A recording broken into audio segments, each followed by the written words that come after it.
Hello दोस्तों, आज हम लोग जानेंगे कि राइस ट्यूब कैसे जो है इंसर्ट करते हैं, उसी के बारे में विशेष जानकारी हम लोग करेंगे, है ना। तो इसके लिए पहले प्रिपरेशन तैयार कर लेते हैं। हम लोग एक स्टेथोस्कोप ले लेंगे, उसके बाद एक राइस ट्यूब ले लेंगे और उसके साथ जो है लॉक्स जेली ले लेंगे और टॉमी सिरिंज प्लस ग्लव्स ले लेंगे, ठीक है। और एक पानी ले लेंगे ताकि जरूरत पड़ेगा तो हम लोग पेशेंट को पानी दे सकते हैं, ठीक है। चलिए स्टार्ट करते हैं। तो जो है लगाने का प्रोसीजर देखते हैं, है ना। सबसे पहले जेली ले लिए। जेली लेने के बाद जो है इनको बैठा करके सिटिंग पोजीशन में सबसे पहले हम लोग मेजर कर लेते हैं, है ना।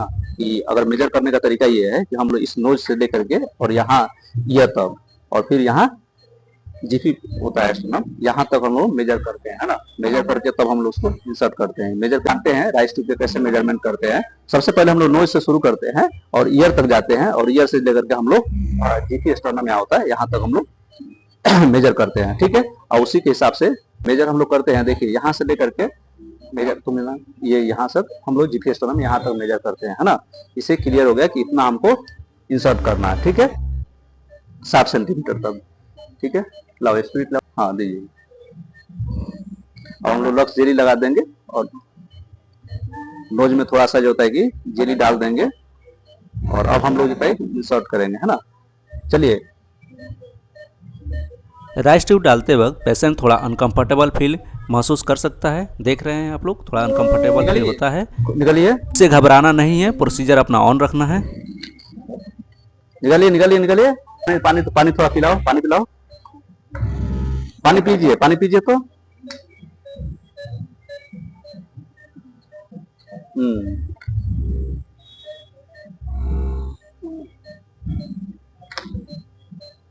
देखो ये चला गया, देखो, है ना। यहाँ से ऑलरेडी जो होता है कि यहाँ से हम लोग इंसर्ट कर लिया। अब हम लोग इसको चेक करेंगे, है ना, कि सही पोजीशन में गया कि लाओ इसको।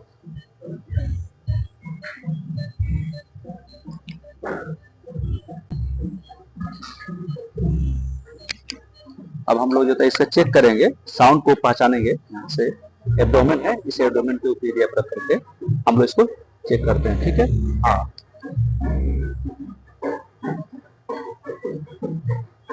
हाँ, देखिए आराम से चला गया है ना। एक बार और कीजिए, ठीक है, अच्छा सा आवाज आ रहा है ना। अब इसको जो है कि फिक्स कर लिया जाएगा। लाओ फिक्स करना हो, ले नहीं है 60 सेंटीमीटर। लाओ जी, लाओ लाओ। इसको जो है कि फिक्स कर देंगे। लाओ ग्लव्स तो नहीं हो पाएगा इसमें।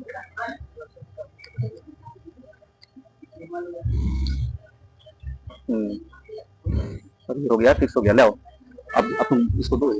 आइए तब तक हम लोग जानते हैं इसका इंडिकेशन क्या है इसका, है ना।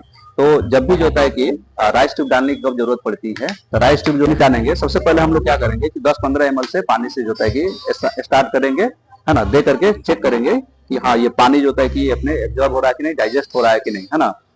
तो इसका इंडिकेशन कब कब इस्तेमाल करते हैं राइस ट्यूब का। एक इस्तेमाल करते हैं अगर अनकॉन्शियस पेशेंट है, तब तो राइस ट्यूब का इस्तेमाल करते हैं फीडिंग वगैरह देने में। अगर कॉन्शियस पेशेंट है तो हो सकता है कि इसको जो है कि सर्जरी हुआ हो ना, ओरल किसी तरह का सर्जरी हुआ हो, उस केस में हम लोग ओरली लिक्विड नहीं ले पा रहा हो, उस कंडीशन में हम लोग क्या करते हैं, इस राइस ट्यूब का इस्तेमाल करते हैं।